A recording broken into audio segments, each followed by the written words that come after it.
Welcome in to the American Lean Podcast. Now that social distancing is a thing, I would like to provide you with a tool you can use to help maintain social distancing between your employees. It might require a redesign of your current assembly lines, but it will be worth it. And it's called an in-process Kanban, or IPK.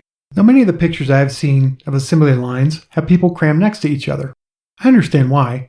Companies want to save space, there's ergonomic issues, they want to increase efficiency, and many other reasons. But in a lean, culture-changing environment, employee considerations need to be top of mind.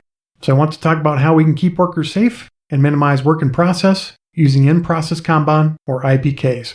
We'll get into the topic right after the intro. Welcome to the American Lean Podcast, where we cover 5 topics in 5 days in about 5 minutes. The only place in the world where you can get daily lean coaching. Your host is Tom Reed, and he shares his 30 years of experience and covers leadership, culture, entrepreneurship, lean methodologies, Industry 4.0, and interviews special guests on their lean journey. We're glad you're here, so let's go.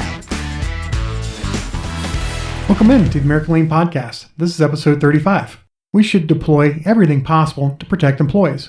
That's why I want to share the in-process Kanban, or IPK. What's a Kanban? Well, Kanban is a Japanese word for signal. An in-process Kanban is a very high-tech device that signals when you work or when not to do work. I'm kidding, it's not high-tech. It's an X on an assembly line, or an X on the floor. It signals operators when to build or when to stop building and flex to another operation. Typically, these are used in assembly lines, and they facilitate 3 things. Number 1, employee flexing. What's flexing? It's moving to where the work is available. Number 2, they are there to absorb work and worker imbalances. And number 3, it helps us minimize our work in process. There are some rules around using IPKs that prevent us from building a bunch of work in process. So in my blog, I have a picture of 3 operations, Operation 10, Operation 20, and Operation 30, each with an employee in it. Moving left to right, in the right corner of each operation is an IPK or an X, where they can put a completed unit in it when they are done. By deploying IPKs, you can increase the distance between operators. In the example as I described it, we have a fully staffed line. When each operator completes the work, they put the work in the X or the IPK on their assembly line. The person next to them pulls the unit into their workstation, completes their work, and if the IPK next to them is empty, they will put it in the IPK. Now remember, we have Operation 10, 20, and 30 going from left to right. Operation 20 would pull the unit from the IPK of Operation 10 into their workstation, complete their work, and put the unit in their IPK. If Operation 30 hasn't taken the unit from the IPK when they complete the next unit, they would not build any more unit. Normally, they would move to Operation 30 to aid and assist, but that isn't the best idea to keep social distancing. There are some rules for using IPKs, and one of the rules is you can have 1 unit in your workstation and 1 unit in your IPK, and then you stop building, or you flex to an open operation. What's flexing? It means that you move to where work can be done. In a line that uses IPKs, your operators will flex across a minimum of 3 operations. Their primary operation, 1 upstream, and 1 downstream. Now, upstream is an operation that is away from the customer, and downstream is an operation that is toward the customer. So in our example of the 3 operations, Operation 30 is toward the customer, and then Operation 10 is away from the customer. Another important aspect of IPKs is they allow you to operate the line even if some employees don't make it to work. You can run a line with a hole in it, and I'm going to describe what that looks like. So in this scenario, I'd have Operation 10, and this operator has 1 unit in their workstation and 1 in their IPK. Operation 20, there's no operator and there's nothing in the IPK.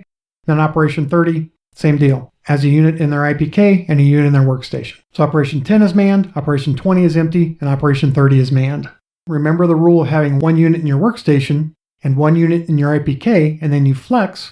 What would the operator at Operation 10 do? Since he has a unit in his workstation and 1 in his IPK, he would flex into Operation 20, pull in the unit, complete the work, and put it in the downstream IPK. Now when he reaches up to get another unit, that IPK is empty. So he would flex back to Operation 10, put the finished unit into the IPK, stay there, and complete another unit following his rules. He can have 1 in his workstation and 1 in his IPK, and then he would need to flex. The 2 operators would flex back and forth across the 3 operations to keep the product moving. Now there are 3 benefits to flexing. Number 1, the work is a lot less monotonous. Number 2, flexing happens automatically.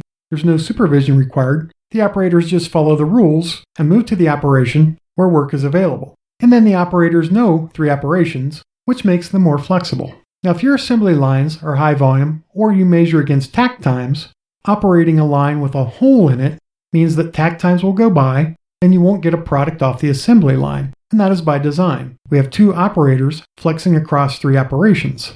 Many companies use this as a way of handling reduced demand for their product. It's easiest to use our smartest and most flexible asset, our employees, to vary our volume versus trying to rebalance the line every day. The in-process Kanban, or IPK, is an extremely powerful concept to help you manage social distancing as well as minimizing work in process and allow your employees to flex across operations. If you would like virtual help in this topic or reviewing your line to see where this powerful method can be used, please contact me at tom@americanlean.com. I'll be glad to help. I hope you've enjoyed learning about in-process Kanban today.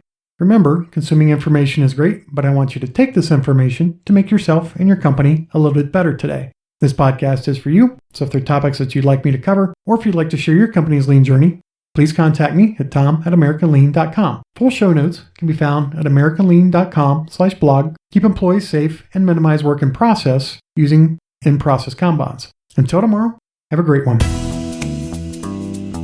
Thank you for joining us today. As always, we are honored to serve you, and we hope that you and your company are getting a little bit better every day. Please subscribe, rate, and review this podcast and share it with others in the lean and business community. If you'd like to turbocharge your lean efforts, please visit us at americanlean.com.